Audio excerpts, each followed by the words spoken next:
দেখো বন্ধুরা কি করছি, কচুরলতি। তো দুপুরে কচুরলতি রান্না করব। তো রান্না করবো মানে করছি এই যে শুটকি মাছ দিয়ে। তো শুটকি মাছগুলো আমি ভালো করে সেদ্ধ করে নিয়ে ভালো করে খোসা ছাড়িয়ে ধুয়ে নিয়েছি। তারপরে এখানে রসুন, পেঁয়াজ আর কাঁচা লঙ্কা সম্বাদ দিয়ে শুটকি মাছগুলো ভালো করে ভেজে নিচ্ছি। তো আমার এই যে সবগুলো ভালো করে ভাজা হয়ে গেছে। এখন আমি এই যে কচুরলতিগুলো ছেড়ে দেবো। কচুরলতিগুলো কিন্তু ভাপিয়ে নিয়েছি ভালো করে।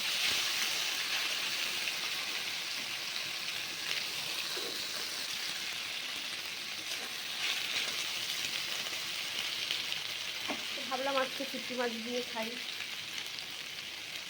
আর এই দেখো পরিমাণ মতো লবণ দিয়ে দিলাম।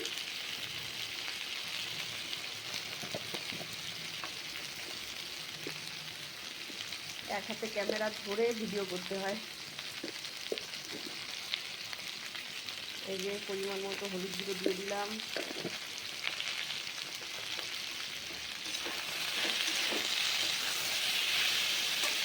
এখনও মোবাইল স্ট্যান্ড কেনা হয়নি, এখনও একটা কিনবো ভাবছি। যেহেতু লং ভিডিও করতে হয়, তা লং ভিডিও করলে অনেকটা সময় লাগে, হাতে ধরে থাকতে হয়, তো ঠিকমতো ভিডিওটাও করা হয় না ঠিকমতো।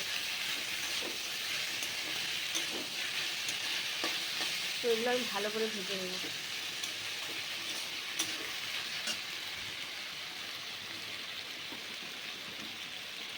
আর এখানে দেখো এই যে মশলা গুঁড়ো করেছি, আদা, জিরে আর কাঁচা লঙ্কা বাটা পেস্ট করে নিয়েছি মিক্সিতে। অল্প একটু দিব, বেশি দিব না। কাঁচা লঙ্কা বেশি করে দিয়েছি, কারণ কচু জিনিসটা ঝাল না হলে ভালো লাগে না।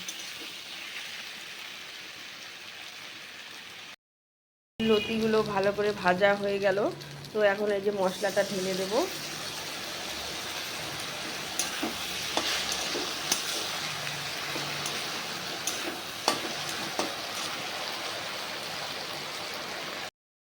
তো এই যে মশলা ধোয়া জলটাও দিয়ে দিলাম।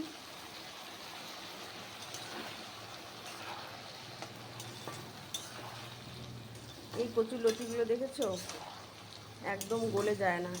এগুলো যদি বেশি সেদ্ধও করো তাও অতটা গলবে না, কারণ এগুলো হচ্ছে চালানি কচুর লতি। এগুলো তোমার শুধু খালি কচুর লতিটাই হয়, কচু কিন্তু হয় না এগুলোতে। আর এটা খেতেও অতটা টেস্ট লাগে না। আর যেটা লোকাল, যেটা হয় লোকাল কচুরলতি, ওটা কিন্তু খেতে ভীষণ স্বাদ। আর ওটা তুমি হচ্ছে হালকা ওটা হচ্ছে হালকা ভাপিয়ে নিয়ে তারপরে করতে হয়। আর ওটার স্বাদটাও একদম দারুণ। আমার অনেকটাই হয়ে গেল। মশলাটা কষলেই হালকা পরে একটু নামিয়ে দেবো। তো ফাইনালি দেখো আমার এই যে কচুরলতি হয়ে গেছে। এই যে তেল বেরিয়ে গেছে, তার মানে আমার কচুরলতিটা হয়ে গেল।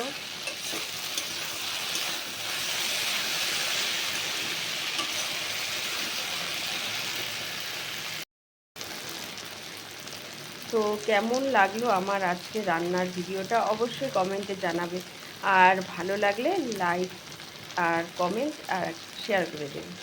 তো সবাই ভালো থাকবে, সুস্থ থাকবে। দেখো আমার কচুরলতি হয়ে গেল, শুটকি মাছ দিয়ে কচুরলতি।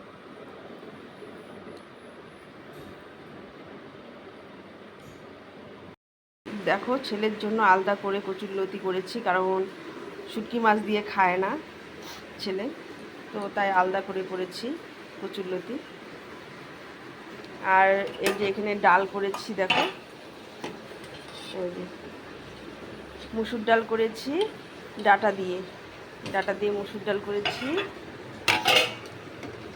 আর এখানে কুমড়ো ভাজা কালো জিরে দিয়ে আর রসুন সম্বাদ দিয়ে করেছি কুমড়ো ভাজা। আর এখানে এই যে আলু ভাজা, পেঁয়াজ দিয়ে আলু ভাজা করেছি। আর এখানে শশা কেটে রেখেছি। গরম পড়েছে তো শশাটা তো খেতেই হবে, শশা খেলে ঠান্ডা থাকে শরীর।